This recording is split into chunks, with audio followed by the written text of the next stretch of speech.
이번에는 미증시에서 있었던 종목별 메가 이슈들 정리해드리는 메가3 시간입니다. 먼저 핀비즈맵 확인해 보겠습니다. 간밤 뉴욕 증시는 고용보고서 발표를 앞두고 약보합으로 마감했습니다. 오늘 밤 발표가 돼 정부의 공식 고용보고서를 기다리면서 경계감을 드러내고 있는 것으로 분석이 되고 있는데요. 금융, 헬스케어, 부동산 sek터가 오르고 소비재, 에너지, 유틸리티 섹터 등이 하락세를 나타냈습니다. 시가총액 상위 종목들을 살펴보면 애플이 0.7%, 엔비디아가 1.5%가량 올랐고요. 아마존과 테슬라는 하락세를 나타냈습니다. 리비아는 15억 달러의 자금 조달 계획을 밝히고 23% 가까이 급락을 했고요. 퍼스트 시티즌스는 베런스에서 투자 의견을 아웃퍼폼으로 제시를 하면서 긍정적인 전망을 내놓자 1.84% 상승했습니다. 존슨앤드존슨은 RBC 캐피탈에서 투자 의견 아웃퍼폼을 제시하고 긍정적으로 평가하자 1%가량 상승했고요. 인스타카트는 번스타인에서 식품 배달 시장의 경쟁 여건을 분석해 봤을 때 점유율 전망을 긍정적으로 보기 어렵다고 지적을 하자 4%가량 하락을 했습니다.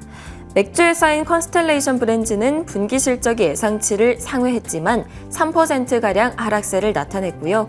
유가 하락세에 엑슨모빌은 어제에 이어서 오늘도 2.3% 하락했습니다. 그럼 오늘의 메가3 확인해 보겠습니다. 오늘은 요즘 전기차 기업들의 3분기 인도 대수들이 줄줄이 발표가 되고 관련 이야기들이 워낙 많이 나오고 있는 중이라서요. 전기차 섹터 이야기 먼저 해볼 예정이고요. 다음으로는 시장이 안 좋아도 여전히 매력적이라는 AI 섹터, 마지막으로는 급격한 하락세 나타내고 있는 유가 이야기 해보겠습니다. 먼저 첫 번째 메가 이슈는 전기차 섹터에서 가져왔습니다. 미국 전기차 업체인 리비안이 15억 달러의 자금 조달 계획을 밝혔습니다. 또 3분기 매출이 13억 1천만 달러를 기록할 것이라는 가이던스를 제시를 했는데요. 월가의 컨센서스인 13만 8천만 달러를 하회하는 수준이죠. 해당 소식의 주가는 23% 가까이 급락을 했습니다. 베런스는 자금 조달 발표가 주가 하락으로 이어지기는 했지만 투자 전략에 영향을 주는 요소는 아니라고 평가를 했습니다. 또 차량 한 대당 평균 3.3만 달러의 손실을 경험을 했는데 아직 충분한 규모의 경제를 누리지 못하고 있는 기업이기 때문에 지금의 손실은 합리화할 수 있다고 이야기를 했는데요. 현재의 적자는 예상된 수준이라는 거죠. 한편 베트남의 전기차 제조기업인 빈페스트는 인도 실적을 발표한 이후 상승세를 나타내고 있습니다. 그동안 주가가 워낙 큰 폭으로 하락하기도 했었기 때문에 반발 매수의 성격이 짙었는데요.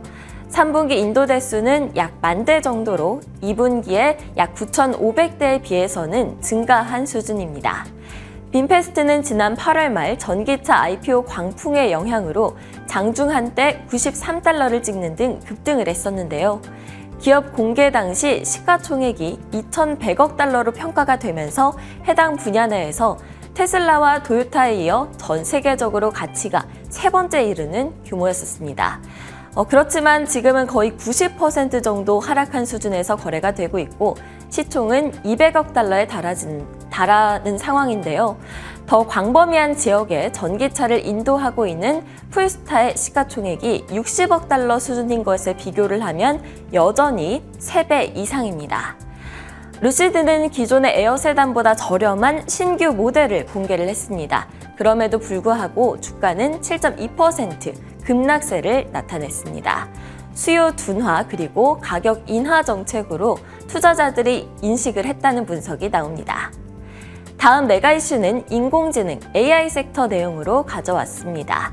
뉴욕 증시가 최근 조정을 보이고 있는데요. 그럼에도 불구하고 인공지능에 대한 투자는 여전히 매력적이라고 합니다.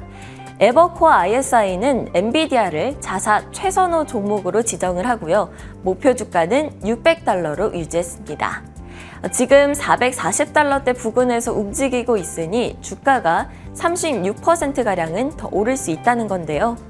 아직은 AI의 열차에서 내리기에는 너무 이른 시점이다.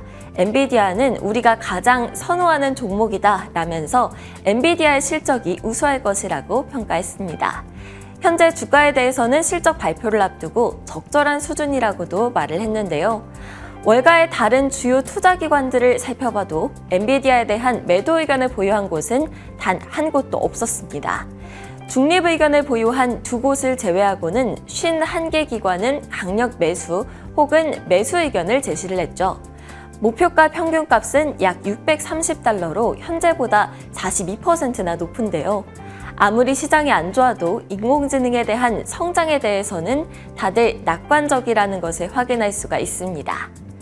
다음은 에너지 섹터 소식입니다. 원유 수요에 대한 우려가 지속이 되면서 유가가 8월 말 이후 최저치를 경신했습니다. 9월까지 4개월 내내 상승하던 국제유가가 현재는 이틀 연속 하락하고 있는데요. 이틀간의 하락률이 7%가 넘어갑니다. 간밤에만 2%가량 하락해서 배럴당 82달러대에서 거래됐는데요. 전날에 발표된 원유 재고 자료에서 예상보다 재고가 많이 늘어났기 때문입니다. 전문가들은 휘발유 재고가 원래 30만 배럴 늘어나는 데 그칠 것으로 예상을 했는데요. 600만 배럴 이상 증가한 것이 드러나면서 수요에 대한 우려가 커졌습니다. 게다가 최근 들어서 국채금리가 가파르게 오르면서 경기 악화 위험이 커진 데다가 높은 고유가 환경이 수요를 떨어뜨릴 수 있다는 우려에 차익 실현 매물도 많이 나왔습니다. 전날 5%가량 유가가 급락한 탓에 에너지 섹터에서 관련주들의 주가가 많이 내려앉았었는데요. 간밤에는 전날만큼은 아니지만 일부 관련주들이 하락세를 나타냈습니다. 엑슨모빌이 2.3%가량 하락했고 에너지 섹터 전반적으로는 0.62% 하락세를 나타냈습니다.